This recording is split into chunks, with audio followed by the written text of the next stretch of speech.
कोई डिस्टर्ब है, tension, stress में है,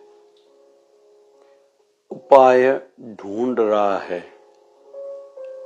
कोई मुझे मेरे भविष्य फ्यूचर के लिए बताए, यह चाहता है। इसलिए अधिकतर लोग अपने ग्रह नक्षत्रों के बारे में ज्योतिष के आधार पर जानना चाहता है कि मेरे भाग्य में आगे क्या लिखा है, मेरे साथ क्या क्या होगा या उपाय क्या है।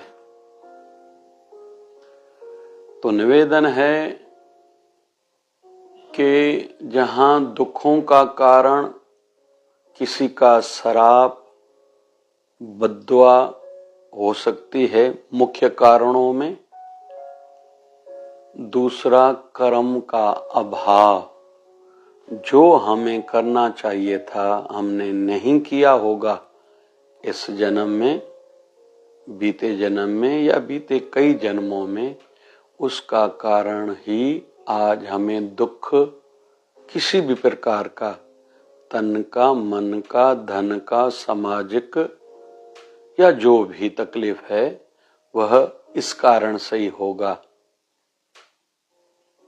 इसलिए न किसी को दुखाएं, न किसी की बद्दुआ सिर पर लें और न आलस्य करें, यह मुख्य कारण है। अभी उपायों पर हम लोग चिंतन करेंगे कि आजकल हर कोई जानना चाहता है और चाहता है कि मुझे कोई बताए, समझाए, सिखाए। एक दृष्टि से हमारे शास्त्रों में सब लिखा है, लेकिन उसके लिए एक पूर्ण गुरु की, देहधारी गुरु की, जो शरीर में आज हो, मानव स्तर पर हो, उसकी शरणागति लेनी पड़ेगी, गुरु धारण करना पड़ेगा। जो पूर्ण गुरु कान खींचकर कहेगा मैं भी कर रहा हूं, तुम लोगों को भी करना पड़ेगा, किसी चमत्कार जादू की इंतजार में न रहो। और जो कदम कदम पर समझाएगा, मार्गदर्शन करेगा और राह की बाधाओं को दूर करके हमें पार करेगा, और फिर वो साक्षात्कार करा के आत्म स्वरूप में स्थित करेगा, जो तत्व का ज्ञान देगा। तो आज उपायों पर हम लोग चर्चा कर रहे हैं। पहला उपाय है कर्म। कर्म, मेहनत, काम बहुत करें। कर्म ही कामधेनु है। कर्म से जो मांगोगे, जैसे कामधेनु गाय से जो मांगेंगे हम लोग वह मिल जाता है। कल्प वृक्ष के नीचे बैठ के हम लोग जो प्रार्थना करते हैं वो प्रार्थना पूरी हो जाती है। वैसे ही कर्म भी है। जितनी मेहनत ज्यादा होगी, कर्म ज्यादा करेंगे, फल ज्यादा मिलेगा। और ऐसे उदाहरणों से दुनिया भरी पड़ी है। बहुत से लोग दुनिया में जो 10% लोग हैं, जिनको सहजता से बाल्यकाल में मिल गया, उनको देखते हैं। बाकी दुनिया में जितने लोग भी बढ़े हैं, 90% अपनी मेहनत से ही बढ़े हैं। तो कर्म पहला उपाय। दूसरा उपाय है कृपा। जितना कर्म जरूरी है उतनी कृपा भी जरूरी है, आशीर्वादें भी जरूरी हैं। हमारे गुरुदेव भगवान सदगुरु स्वामी शिव भजन जी महाराज कहा करते थे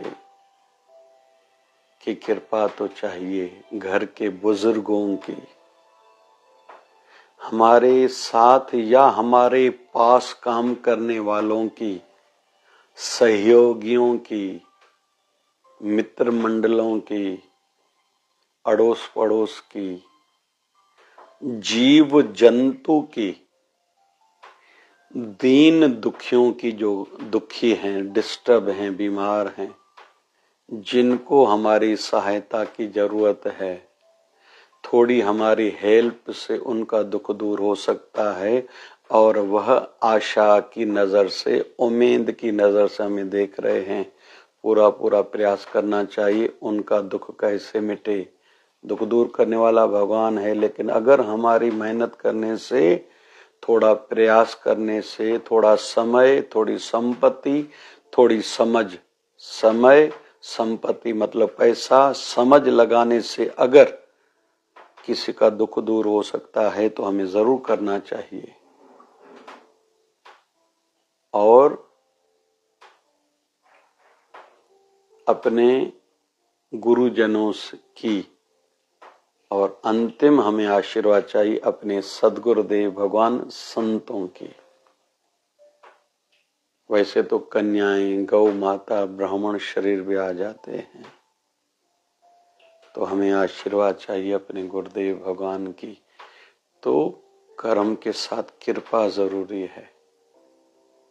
हम सबसे आशीर्वाद प्राप्त करें, यह भाव हो तो कर्म करेंगे तो कृपा मिलेगी। हमारे गुरुदेव भगवान सदगुरु स्वामी शिव भजन जी महाराज को किसने कहा था, महाराज जी कृपा करिए, तो हमारे गुरुदेव भगवान ने कहा कृपा कोई वस्तु है कि उठा के दे दूं, कर और पा। कृपा मिलेगी कुछ करने से। सेवा करोगे तो कृपा मिलेगी, किसी के काम आओगे तो कृपा मिलेगी, नम्रता रखोगे तो कृपा मिलेगी, सबके हितैषी बनोगे तो कृपा मिलेगी, दान धर्म व्रत नियम करोगे तो कृपा मिलेगी, तीर्थ करोगे तो कृपा मिलेगी, किसी असहाय की मदद करोगे तो कृपा मिलेगी। तो कर्म और कृपा दोनों चाहिए। आइए एक उदाहरण के माध्यम से हम लोग सीखते हैं। भगवान श्री कृष्ण शांति दूत बन के दुर्योधन के पास गए हैं। पांडवों ने 13 साल वनवास पूरा किया। अभी परिस्थितियां अच्छी नहीं थी, हालात अच्छे नहीं थे, तो भगवान ने प्रस्ताव रखा जाके दुर्योधन के पास, केवल उनको 5 गांव दे दो, एक एक भाई एक गांव का राजा बन के अपना जीवन गुजार लेंगे। दुर्योधन ने नहीं माना। अहंकार वश दुर्योधन ने कहा मैं सुई की नोक जितनी धरती इनको नहीं दूंगा, अगर इनको मुझसे कुछ चाहिए तो युद्ध करनी पड़ेगी। यह ध्यान में था दुर्योधन को कि वो 5 लोग क्या मेरा बिगाड़ सकेंगे, तो अहंकार कभी नहीं करना चाहिए। तो दुर्योधन ने ऑर्डर निकाला कि कृष्ण को बंदी बनाओ। वहां भगवान ने विशेष दर्शन कराया है, जिसको विराट स्वरूप भी हम लोग कह सकते हैं, वैसे विशेष दर्शन कराया है दुर्योधन को। दुर्योधन समझ गया, डर भी गया कि ये खुद भगवान ही हैं, पर ब्रह्म परमेश्वर ही हैं।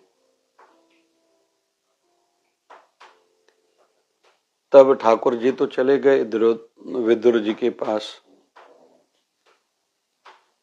तो अभी धृतराष्ट्र को कहीं तो भी कुछ ठीक नहीं लग रहा है। बड़े बुजुर्गों को कहीं तो भी अनुभव होता है यहाँ कुछ ठीक नहीं हो रहा, और होना भी चाहिए, और उसके लिए कुछ न कुछ करना भी चाहिए।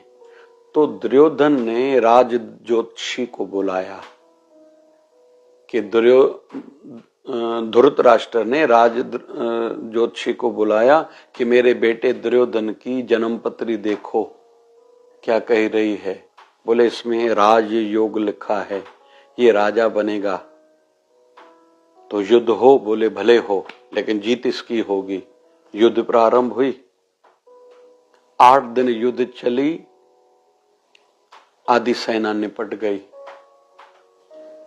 धृतराष्ट्र ने फिर बुलाया, तुमने कहा था जीत इसकी होगी, लेकिन हमारी तो आधी सेना निपट गई है, खत्म हो गई।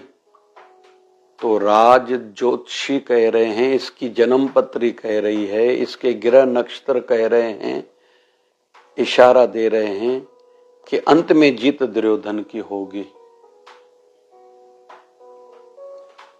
जब युद्ध पूरी हुई, सब खत्म हो गया, दुर्योधन आदि 100 के 100 भाई मारे गए, तो फिर से धृतराष्ट्र ने राज ज्योतिषी को बुलाया।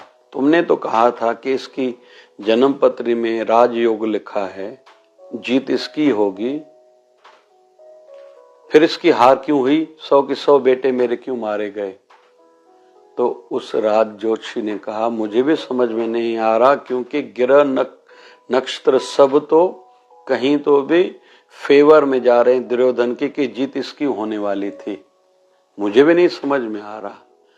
लगता है कि पांडवों की ओर ऐसा कोई था जो ग्रह नक्षत्रों को भी बदल सकता है, जिसके ग्रह नक्षत्र भी अधीन हैं।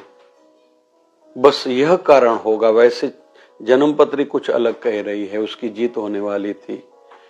तो कहीं तो विदुर महाराज ने कहा, वो था भगवान श्री कृष्ण।